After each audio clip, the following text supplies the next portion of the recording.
New at 5, an investigation is underway in Bloomfield after anti-Muslim messages were sprayed on the side of a halal butcher. NBC Connecticut's Dominic Moody joins us live from Granby Street in Bloomfield, where it happened. And Dominic, what can you tell us? What are you learning? Kevin, when we got here, construction workers were covering up those messages, and right across the street, you can see boards now covering was written. We spoke with the owners of the hateful graffiti about the hateful graffiti, and he was shocked and disappointed about what happened. It's upsetting, and it's discrimination. It gets me scared, to be honest with you, especially now with what's going on. Raw emotions for Ali Ahmed, one of the owners of Saba Live Poultry, after these messages were written on the side of this building, which reads, "Cease with the needless slaughtering" on one side and Muslims go home on the other. They look at us from a different angle, and we treat it differently.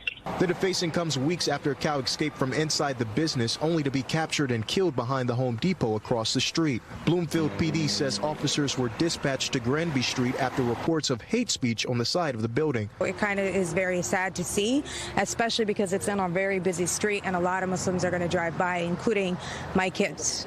Or any kids. Miriam Khan frequents the business and traveled from Windsor to see the messages for herself. People need to see that this is very near, and it's very scary that this is so near, and people need to speak out against it. The Council on American Islamic Relations issued this statement to NBC Connecticut that reads in part, "This unfortunate act of hate against the small business in Bloomfield highlights the growing need for education and dialogue between the people of Connecticut and the Muslim community in the state.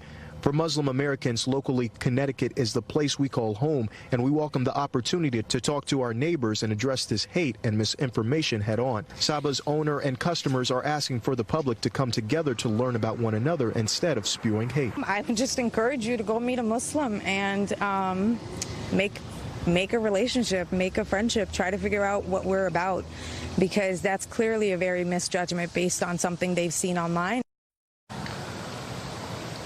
While the facility is closed, the owner tells me construction is still underway to clean up necessary changes before opening up.